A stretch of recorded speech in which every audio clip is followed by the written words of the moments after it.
Bismillahirrahmanirrahim. Assalamualaikum warahmatullahi wabarakatuh. Bertemu lagi dengan Ibu Sylvia di pelajaran bahasa Indonesia. Kali ini kita akan membahas tentang unsur intrinsik cerpen. Kompetensi dasar, kompetensi insi mengidentifikasi unsur pembangun karya sastra dalam teks cerita pendek yang dibaca dan didengar. KI 3.5 mengidentifikasi unsur pembangun karya sastra dalam teks cerita pendek. Cerpen adalah singkatan dari cerita pendek. Cerpen merupakan karangan pendek yang berbentuk prosa yang mengisahkan sepenggal kehidupan tokoh yang penuh pertikaian, peristiwa yang mengharukan dan menyenangkan, serta mengandung pesan yang tidak mudah dilupakan. Unsur intrinsik cerpen. Unsur intrinsik cerpen adalah unsur yang berasal dari dalam cerpen. Unsur intrinsik cerpen meliputi 1. Tema, 2. Tokoh dan penokohan, 3. Alur atau plot, 4. Latar atau setting, 5. Sudut pandang, 6. Gaya bahasa, dan ke-7. Amanat. Tema. Tema adalah ide atau gagasan dasar yang melatar belakangi keseluruhan cerita yang ada dalam cerpen. Tema merupakan ruh atau nyawa dari setiap karya cerpen.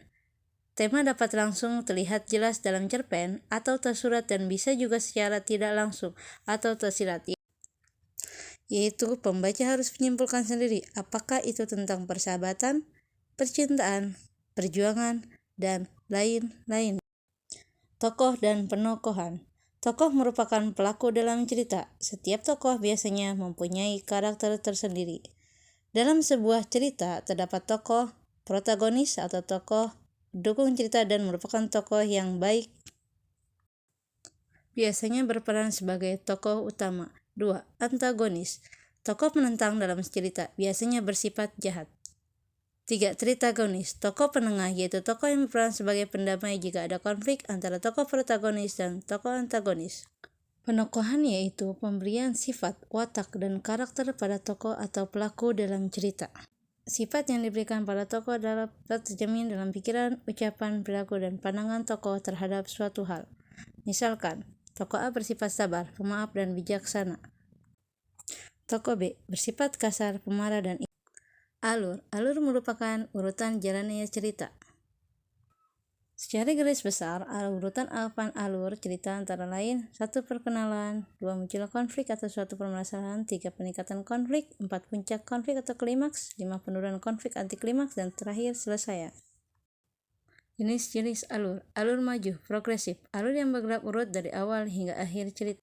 Alur mundur, regresif, alur yang menceritakan tentang masa lampau yang memiliki klimaks di awal cerita dan merupakan jalinan peristiwa dari masa lalu ke masa kini.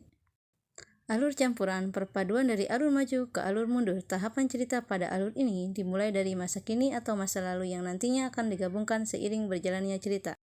Latar sangat berkaitan dengan waktu, tempat, dan suasana dalam cerpen. Latar tempat yang berkaitan dengan tempat, misalnya di tengah hutan, di dalam kamar, di pantai, dan lain sebagainya. Latar waktu berkaitan dengan waktu, misalnya malam hari, pagi hari, zaman penjajahan Belanda, dan lain sebagainya. Latar suasana berkaitan dengan suasana terjadinya peristiwa, misalnya suasana yang menakutkan, menjengkelkan, menyedihkan, dan lain sebagainya. Sudut pandang, pengertian cara pengarang dalam memandang suatu peristiwa di dalam cerita, dengan kata lain dari perspektif atau kacamata siapa penulis menyampaikan cerita. Sudut pandang orang pertama. Sudut pandang orang pertama menggunakan kata ganti aku. Sudut pandang orang pertama pelaku utama menggunakan kata ganti aku. Sudut pandang orang pertama pelaku sampingan. Sudut pandang orang ketiga. Sudut pandang orang ketiga menggunakan kata ganti dia atau mereka. Sudut pandang orang ketiga terlibat tahu. Sudut pandang orang ketiga sebagai pengamat. Gaya bahasa. Gaya bahasa merupakan ciri khas penulis dalam menyampaikan tulisannya kepada publik. Baik penggunaan majas, diksi, pemilihan kalimat yang tepat di dalam cerpen. Penggunaan gaya bahasa dalam cerpen bertujuan untuk meningkatkan nilai estetika dari setiap kalimatnya. Jenis-jenis majas ada banyak, seperti majas metafora, personifikasi, hiperbola, dan lain. Dan unsur yang terakhir adalah amanat. Amanat adalah pesan moral atau pelajaran hidup yang dapat kita petik dari cerita pendek tersebut. Di dalam suatu cerpen, pesan moral biasanya tidak ditulis secara langsung, melainkan tersirat dan akan bergantung sesuai pemahaman pembaca akan cerita pendek tersebut. Sekian dan terima kasih. Demikianlah unsur intrinsik yang ada pada cerpen. Semoga harimu menyenangkan. Wassalamualaikum warahmatullahi wabarakatuh.